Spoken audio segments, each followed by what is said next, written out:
Bodhisattva doctor Baba Saheb Ambedkar ಅವರ 133ನೇ ಜಯಂತ್ಯೋತ್ಸವದ ಕಾರ್ಯಕ್ರಮದ ವಿವರ ನೀಡಲು ಈ ಒಂದು ಪತ್ರಿಕಾಗೋಷ್ಠಿ ಕರೆಯಲಾಗಿತ್ತು. ಪತ್ರಿಕಾಗೋಷ್ಠಿಯಲ್ಲಿ ಇವತ್ತು ದಿನಾಂಕ 10/4/2024 ಸಾಯಂಕಾಲ 5 ಗಂಟೆಗೆ ವಿವಿಧ ಕ್ರೀಡಾ ಚಟುವಟಿಕೆಗಳು ಪ್ರಾರಂಭ ಆಗ್ತವೆ. ಮಾನ್ಯ ಜಿಲ್ಲಾಧಿಕಾರಿಗಳು ಉದ್ಘಾಟನೆ ಮಾಡ್ತಾರೆ. ನಮ್ಮೆಲ್ಲ ಸಮಾಜದ ಹಿರಿಯರು, ಎಲ್ಲ ಮಾಜಿ ಜಿಲ್ಲಾ ಜಯಂತ್ಯೋತ್ಸವ ಸಮಿತಿ ಅಧ್ಯಕ್ಷರು ಆ ಸಂದರ್ಭದಲ್ಲಿ ಉಪಸ್ಥಿತರಿರ್ತಾರೆ.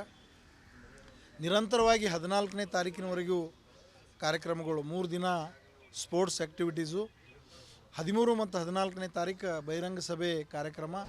ಆ ಕಾರ್ಯಕ್ರಮದಲ್ಲಿ ಅನೇಕ ಜನ ವಿಚಾರವಂತರು, ಪರಮಪೂಜ್ಯ ಡಾಕ್ಟರ್ ಬಾಬಾ ಸಾಹೇಬ್ ಅಂಬೇಡ್ಕರ್ರ ವಿಚಾರವಾದಿಗಳು ಬಂದು ಆ ಕಾರ್ಯಕ್ರಮ ನಡೆಸ್ಕೊಡ್ತಾರೆ. ಆ ಕಾರ್ಯಕ್ರಮದಲ್ಲಿ ವಿಶೇಷವಾಗಿ 14ನೇ ತಾರೀಕು ನಡೀತಕ್ಕಂಥ ಕಾರ್ಯಕ್ರಮದಲ್ಲಿ ರಾಷ್ಟ್ರೀಯ ನಾಯಕರು, ನಮ್ಮ ದಲಿತ ಚಳವಳಿಯ ನೇತಾರರು, ಮರಾಠವಾಡ ವಿಶ್ವವಿದ್ಯಾಲಯಕ್ಕೆ ಪರಮಪೂಜ್ಯ ಡಾಕ್ಟರ್ ಬಾಬಾ ಸಾಹೇಬ್ ಅಂಬೇಡ್ಕರ್ ಅವರ ಹೆಸರು ಕೊಡಿಸಲಿಕ್ಕೆ ಸುಮಾರು ವರ್ಷ 30 ವರ್ಷ ಹೋರಾಟ ಮಾಡಿರ್ತಕ್ಕಂಥ ಮಹಾನ್ ಪ್ರೊಫೆಸರ್ ಜೋಗೀಂದ್ರ ಕವಾಡೇಜಿಯವರು ಆ ಕಾರ್ಯಕ್ರಮದಲ್ಲಿ ಮುಖ್ಯ ಭಾಷಣಕಾರರಾಗಿ ಮಾತನಾಡ್ತಾರೆ. ಮತ್ತು ಜಿಲ್ಲಾ ಉಸ್ತುವಾರಿ ಮಂತ್ರಿಗಳಾಗಿರ್ತಕ್ಕಂಥ ಸನ್ಮಾನ್ಯ ಶ್ರೀ ಪ್ರಿಯಾಂಕ್ ಖರ್ಗೆಜಿಯವರು ಆ ಕಾರ್ಯಕ್ರಮ ಉದ್ಘಾಟನೆ ಮಾಡ್ತಾರೆ. ಜೊತೆಗೇ ಸ್ಥಳೀಯ ಲೋಕಸಭಾ ಸದಸ್ಯರು, ಶಾಸಕರು, ಮಾಜಿ ಶಾಸಕರು, ಸಮಾಜದ ಗಣ್ಯರು ಮತ್ತು ವಿವಿಧ ಸಮಾಜದ ಗಣ್ಯರು ಈ ಕಾರ್ಯಕ್ರಮದಲ್ಲಿ ಪಾಲ್ಗೊಳ್ತಾರೆ. ಈ ಕಾರ್ಯಕ್ರಮ ಯಶಸ್ವಿಯಾಗಿ ನಡಿಬೇಕು.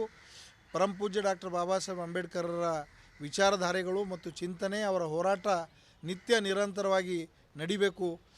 ಕೆಳವರ್ಗದ ಅಥವಾ ಶೋಷಿತ ವರ್ಗದ ಎಲ್ಲ ಜನ ಶಿಕ್ಷಿತರಾಗಿ ಮುಂದೆ ಬರಬೇಕು ಅಂತಕ್ಕಂಥ ಏನು ಪರಮಪೂಜ್ಯ ಡಾಕ್ಟರ್ ಬಾಬಾ ಸಾಹೇಬ್ ಅಂಬೇಡ್ಕರ್ ಆಶಯ ಇತ್ತು, ಆ ಆಶಯವನ್ನು ಅವ್ರ ವಿಚಾರಧಾರೆಗಳು ಪ್ರತಿ ವರ್ಷ ನಾವು ಸಮಾಜಕ್ಕೆ ಅವ್ರ ಜಯಂತಿ ಕಾರ್ಯಕ್ರಮ ಆಚರಣೆ ಮಾಡೋದ್ರ ಮೂಲಕ ಅವರ ವಿಚಾರ, ಚಿಂತನೆ, ಹೋರಾಟವನ್ನು ನಮ್ಮ ಯುವ ಪೀಳಿಗೆಗೆ ಮನವರಿಕೆ ಮಾಡಿಕೊಡೋದ್ರ ಮೂಲಕ ಈ ಒಂದು ಕಾರ್ಯಕ್ರಮ ವಿಜೃಂಭಣೆಯಿಂದ ನಡೀತಾ ಇದೆ.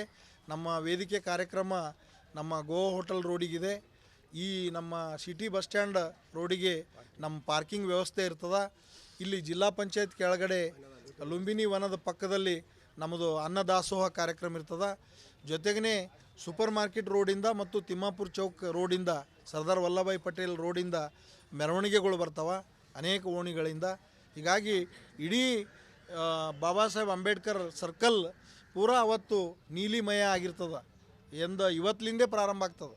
ಅದು ಸೀರಿಯಲ್ ಆಗಿರ್ಬೋದು, ಡೆಕೋರೇಷನ್ ಆಗಿರ್ಬೋದು, ಪಂಚಶೀಲ ಮತ್ತು ನೀಲಿ ಧ್ವಜಗಳಾಗಿರ್ಬೋದು, ಕಟೌಟ್ಗಳಾಗಿರ್ಬೋದು, ಬ್ಯಾನರ್ಗಳಾಗಿರ್ಬೋದು. ಈ ರೀತಿ ಒಟ್ಟಾರೆ ಆ ಡಾಕ್ಟರ್ ಬಾಬಾ ಸಾಹೇಬ್ ಅಂಬೇಡ್ಕರ್ ಸರ್ಕಲ್ ನೀಲಿಮಯ ಆಗ್ತದೆ ಮತ್ತು ಕಾರ್ಯಕ್ರಮದಲ್ಲಿ ಮುಳುಗಿ ಹೋಗ್ತದೆ ಅಂತಕ್ಕಂಥದ್ದು ನಮ್ಮ ಆಶಯ ಅದ ಸರ್.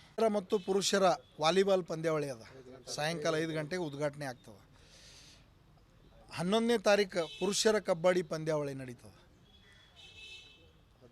13ಕ್ಕೆ ಪುರುಷ ಹಾಗೂ ಮಹಿಳೆಯರ ಕುಸ್ತಿ ಪಂದ್ಯಾವಳಿಗಳು ಮತ್ತು ಕಂಟಿನ್ಯೂ ಆಗ್ತವೆ.